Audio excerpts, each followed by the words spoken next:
Your Locked On Golden Knights, your daily podcast on the Vegas Golden Knights, part of the Locked On Podcast Network. Your team every day.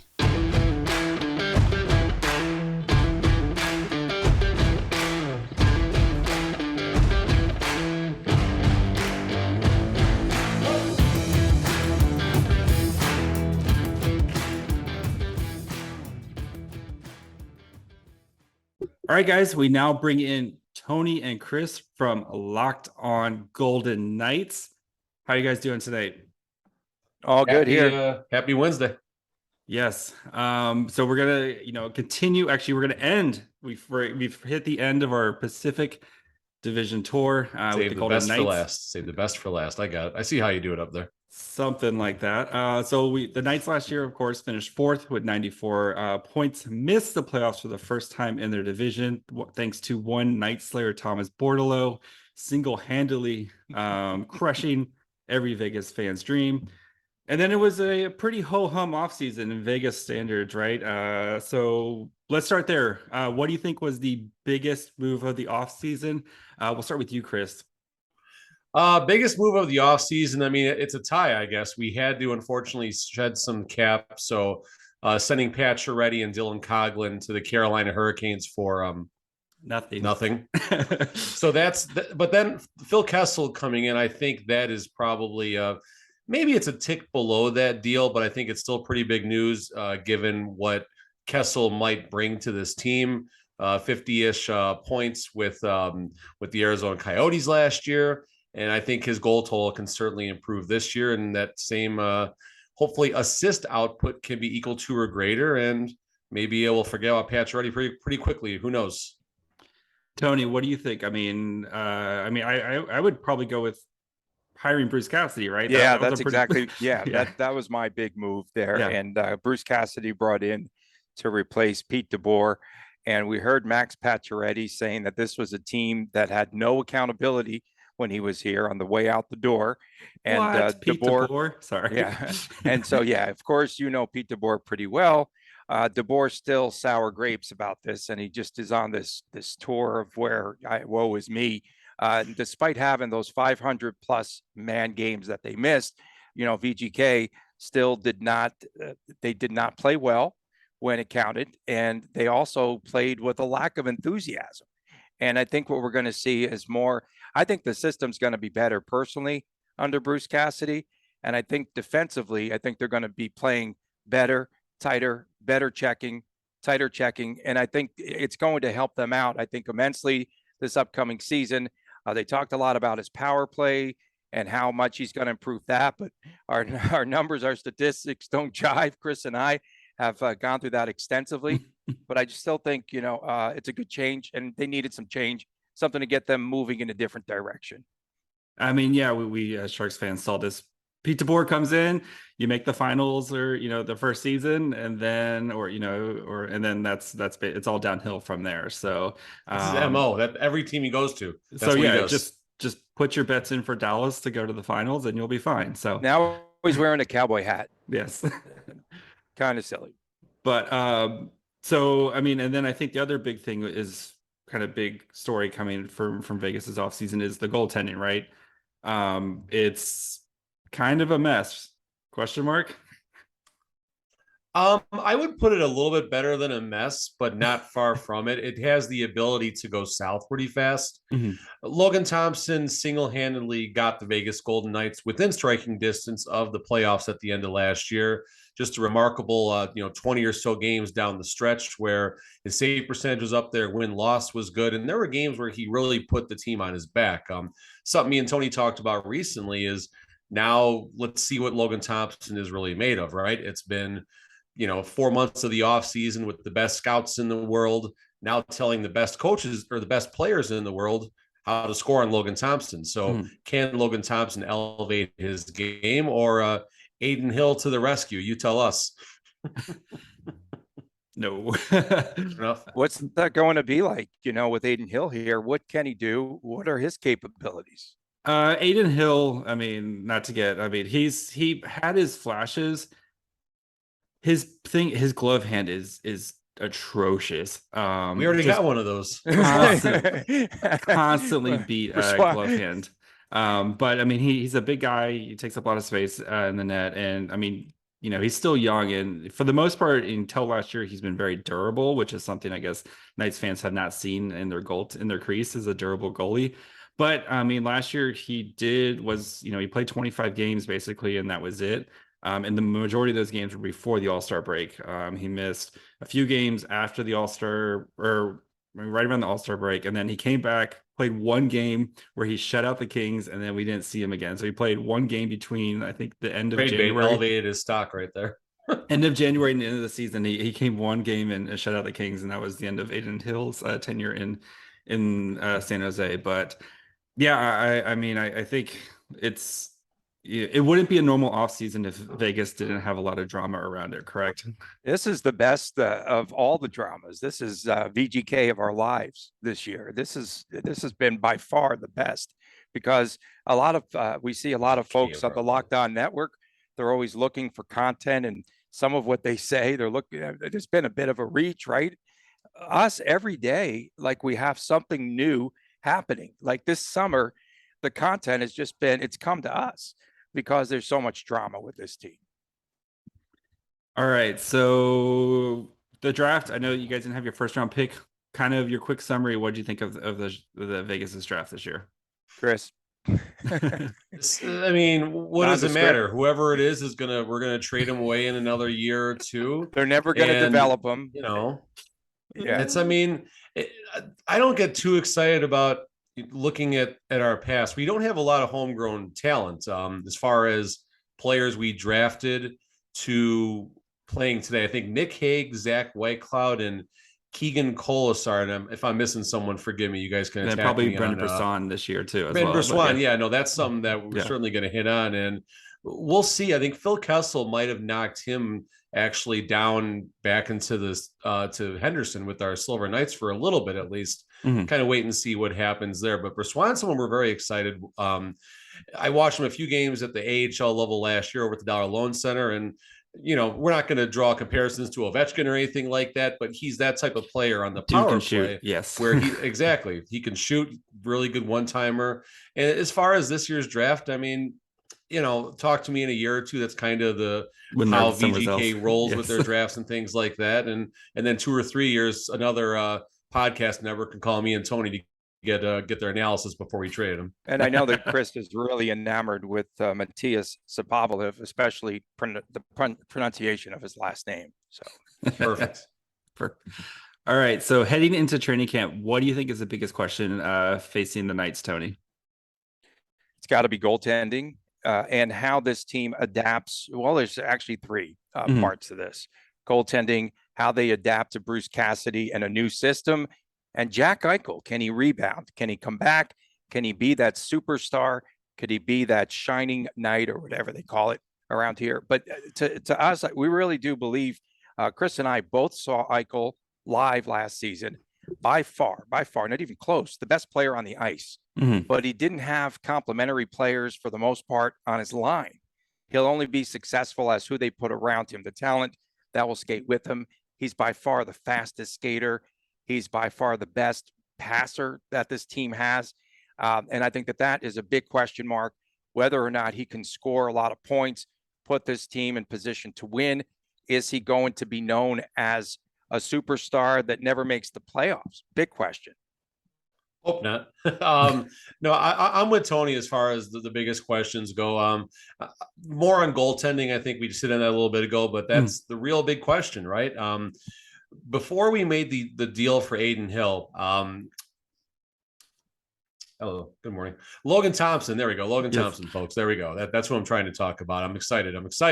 Logan Thompson, will he be able to carry the mail? He basically was going to be the starter, the day one starter, no questions asked, as of about 3 weeks ago. And then Adin Hill comes into the picture, and at least now there's some pressure on Logan Thompson to see what, a veteran might not be the right thing to say about Adin Hill, because I think he's 74. Yeah, he's got played. He's got less than 100 games played. So so he's, here's the VGK goaltending situation right now for our friends up in San Jose. 74 games, Adin Hill. I believe 20 games, Logan Thompson.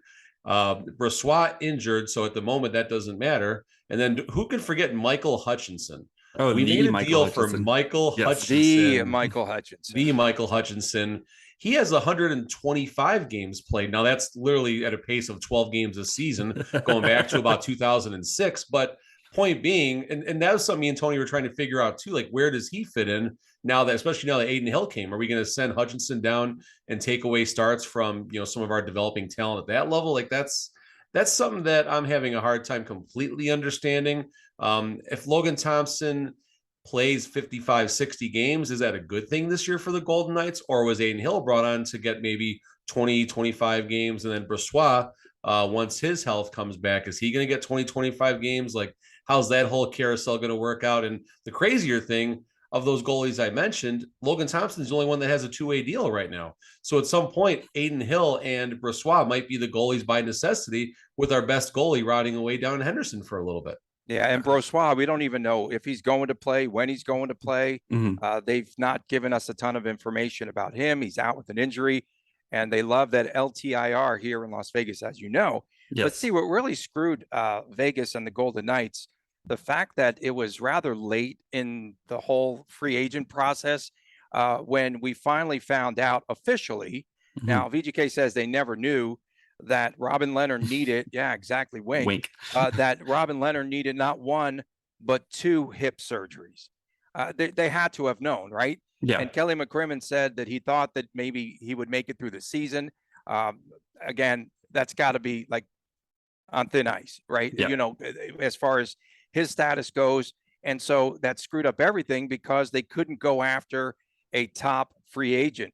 And all the goaltenders, all the good ones, save Adin Hill, were all gone. They were all gone by that time. So it really messed them up. But Leonard's a mess. I mean, the shoulder surgery, 2 hips, and a knee. And here's a guy that was telling us all season long, no, I'm not injured. I'm fine. Yeah, okay.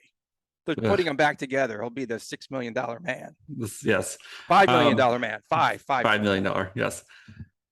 So I have to kind of ask, with the way this team is built, it kind of reminds me of what we saw actually in San Jose recently, where you have a very top heavy roster, a lot of money, is tied up in Stone and Eichel, et cetera, et cetera.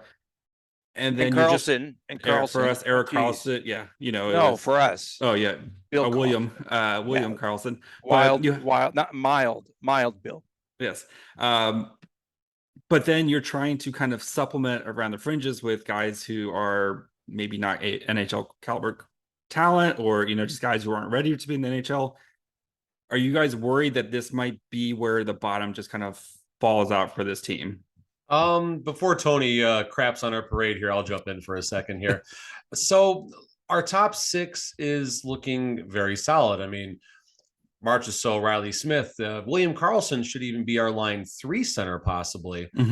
On top, Jack Eichel, Marchessault, Phil Kessel, I think, slots in very nicely on that top line. Third line. Fine, third line. Put him on the third line, Tony. I'm okay with that too. Okay. Second line, any combination of Chandler Stevenson, Riley Smith, Mark Stone, and then all the way down to the third line. That's where William Karlsson possibly slots in, or Phil Kessel.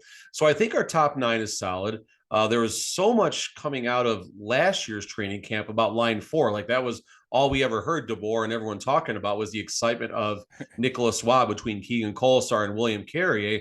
And that actually, San Jose got to see that for 2 periods before Keegan Kolesar went down. And then fortunately we lost that game in the shootouts. The defense is still pretty solid. Now, another question, Tony, we probably didn't even talk about was Nick Hague right now. Nick Hague is still an unsigned RFA.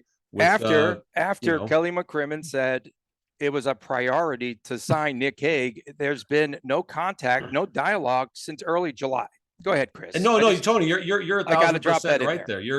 That's fine. You're on the ball there. But point being, the offense is pretty deep.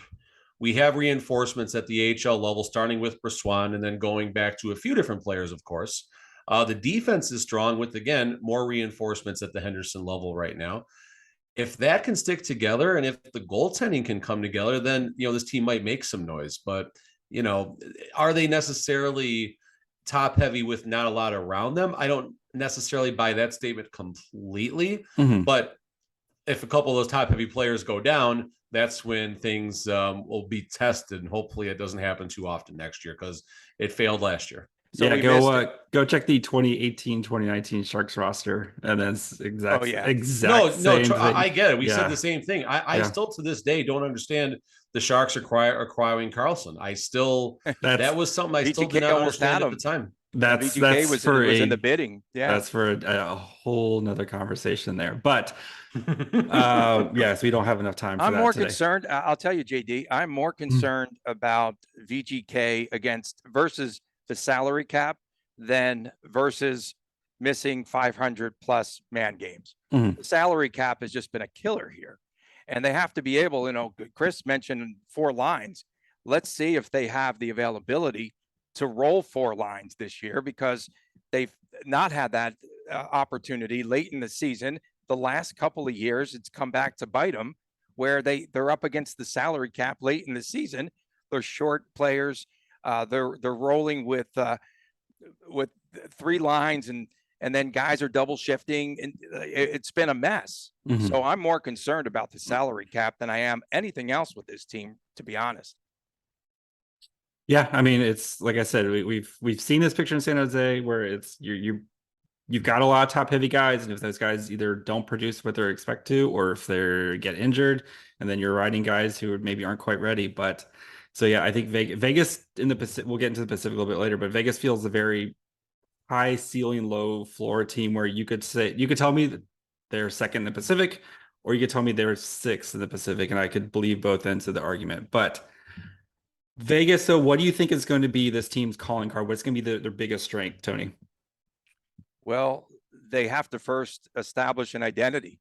They don't, that was one of the biggest issues this past season. They did not have an identity. You can't tell me what VGK was this past season. Now I think their identity will be, they're such a finesse team. I'm so interested to see what Bruce Cassidy does to get them to play a little tougher and to play better defensively on both ends of the rink. And so for me, I just think that is probably the number one issue there is first of all, you need to establish an identity. And again, they're going to have to, with their top 6, they are going to have to score goals, and they're going to have to finish plays. They didn't finish plays this past season. Chris? I never bought into the season 1 misfits concept a whole lot. And what I mean when I say that is I don't think there was all this rage in the locker room amongst the Vegas Golden Knights. Oh, I can't believe I wasn't protected, so I'm going to go to Vegas and we're going to kick butt in season 1 and go to the Stanley Cup final. I don't think that was a lot of the anger that, even though it was portrayed amongst many of the players, I don't necessarily think there was a lot of anger about not being protected. Yeah. These are professional adults that understand the business side of the game, many of them being veterans. But now this year, I do think there is a chip on the shoulder of a bunch of the players, especially the day 1 players who have been here and seen all that success and now not making the playoffs. So I think some of that swagger from season 1 might actually be realized entering season 6, because there's anger. The players were upset about not making the playoffs, rightfully so. Arguably, season 5 was the best paper roster that we had, and then we failed down the stretch, number 1, to win some big games. Obviously, the Sharks know about that. And then with all the injuries. So there's going to be some anger. There's going to be some swagger, I think. And that, I think, could be the biggest strength for season 6. All right. What do you think is going to be this team's biggest weakness or area that they're going to need to improve on? Goaltending across the board. I think goaltending is the concern. What about power play? I think that's a major concern too. Steve's spot. Bye, buddy. No, the power play is something that needs to be, and Cassidy, last couple of years did decline a little bit, but a couple of years before, Cassidy did have some teams. They went 0 for 40 at one point. At one juncture, no doubt, they went 0 for 40. I mean, no doubt. VGK was bad at 0 for 19. 0 for 40. That's the floor, Tony, but the ceiling, Cassidy did have some teams, I think, as high as the top 3, if I'm not mistaken. So maybe Cassidy will have this is his first time in a long time going through the process of, changing teams. He did it once before, but he was younger at the time. And this is really his first time as a professional doing it. So maybe Cassidy we'll take a page out of the DeBoer book, and the players will buy in right away, and we'll have some success. All right. What do you think is the best case scenario for Vegas, Chris, for this season? Best case is still a Stanley Cup contender. I do believe that if the goaltending comes together, if Cassidy can help the power play unit, which, I mean, the difference for the VGK power play from being I think 25th or 26th is where we finished, to being a top 10 club was 8 goals. It was 8 or 11 goals. That was the number. It was some really small number like that. So it doesn't take a lot to improve the power play. And you attribute some of that to the man games lost and some to the system. Hopefully we have a little better luck, and Cassidy can obviously improve on whatever power play formulas we had going last year. So the ceiling is a Stanley Cup contending team that can go deep into the playoffs. But I think me and Tony also are in the same breath that the floor is general manager Kelly McCrimmon being fired in December because he put together a roster that just didn't get there. Is McCrimmon necessarily on the hot seats? He could certainly be. I'm a McCrimmon truther. Me and Tony have had this argument before, but I am also in Tony's corner in the sense that if the team does not get off to a hot start, I could see McCrimmon being the first fallback person come November or December. Yeah, and I think, a slow start, that will definitely be the end of Kelly McCrimmon. I think, again, the ceiling would be, I still say they're probably a top 3 team at the end of the season if they can begin to mesh and get a lot of those issues solved. And I think the players will be happier that are returning, to this team. And they did get back a lot of their RFAs, including, Riley Smith. He was an unrestricted free agent, right? But, you had Leschyshyn and you had Nick Waugh and you had players like Ron Bjorg, and they got back a lot of their players. And so they definitely believe that this is the roster that they can win with, and they could get into the playoffs, and they feel like they can make a run. Now let's see if they can mesh together and if they could get some good goaltending. They're going to have to rely on some hot goaltending, and they're going to have to check like never before the way Cassidy likes to do in front of the net for them to be successful. All right. Who do you think is the biggest wild card for Vegas this season, Tony? Biggest wild card. Well, the biggest wild card for me is the assistant coach, John Stevens, he's won a couple of Stanley Cups with LA with the Kings, runs a tight system. He wants the players to be disciplined, and I think he's a good coach. And if he can get the players to listen to what he's trying to do, and I think Bruce Cassidy is going to lean on him a lot, then I think they could be successful. That's my wild card. I know I went off the rails a that's little off bit, the board. That's what we do. No, that was pretty solid, Tony. That was actually that was like you put research into that, and we should do the more late night shows more often instead of the morning. You're on it tonight, man. Yeah, I'm a night owl. All right, Chris, who's your wild card person or player this year? As much as I want to say Chance, our mascot, to upstage Tony, no, I'm going to go with William Karlsson this year. Karlsson, after scoring 40 whatever goals it was, and 43 right now, 43, season. Tony, 43. of course. After scoring 43 goals, then coming back with what seemed to be a big drought of 24 goals, I believe is yet to crack 20 goals or a 20-goal pace since those first 2 seasons. So my hope is, under the DeBoer era, Karlsson did not do very well. So I'm simply hoping Karlsson was a casualty, if you will, of a system where he just couldn't fit in. And I'm really hoping that Cassidy can go ahead and find a way to get him. 25 goals would be a wonderful place for Karlsson, plus or minus. And then, obviously his penalty kill, his role in the power kill continues. I also have, again, when you're talking about wild cards, players that come off of like career best seasons, I'm always leery. Can they play consistent? Can they come back? Can they at least equal that or come close? Wild cards, Chandler Stevenson.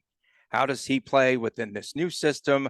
How does he mesh in? Again, he could be on the top line. He could be on the third line. We don't know where they're going to put him currently. And so, he had like 64 points this past season, and he was an absolute steal and one of the better finds by VGK to get him from a 4th liner in Washington and bring him to the Golden Knights, where I thought he was an all-star this past season. But I'd like to see how he performs now this season. Can he string together back-to-back successful seasons of 60+ points. All right, who's the most intriguing young player or rookie guy or kind of guy you're keeping your eye on right now? Go ahead, Chris. I think we're going to say, go ahead, Brusan.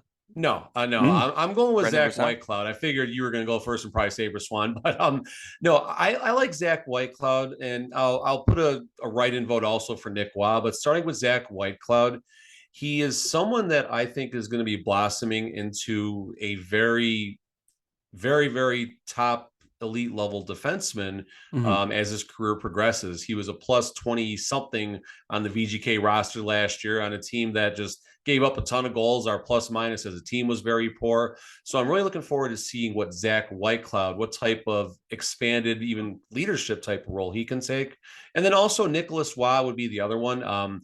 Goes to 15 goals last season, played around all four lines. He can play on the top line. I think if we needed him there, he can slot really well into the third or fourth line, depending on how the roster composition of this team takes, what type of role that takes. But if he is in the top 9, let's see if he can become a 20-goal scorer.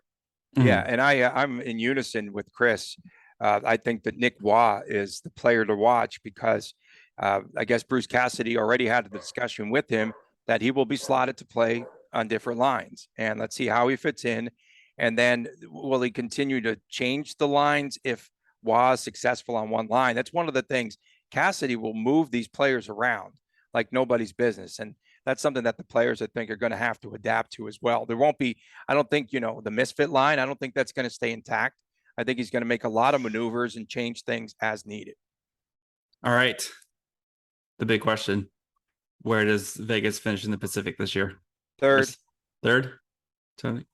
Yeah, I know. I'm with Tony. I think third behind the Flames and the Oilers. 2 to 4 points possibly ahead of the Kings, and about 26 points ahead of the Sharks.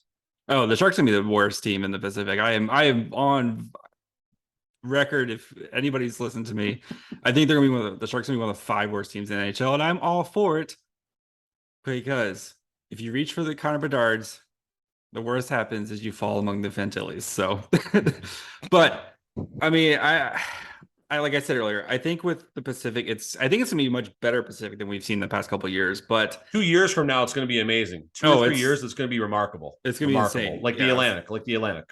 But I think I have Vegas like 5th or 6th. That's okay. That's okay. Fair. There's so many questions, that we have as well. And the one thing that I think you have to remember is Bruce Cassidy, though, has owned the Pacific. Has he ever lost? Has he ever lost to the Sharks? Probably. Chris, help me out here. Not many people have, but sorry. No, and I forgot the Sinbin had a real good article about his success. 16-0 or something. Yeah.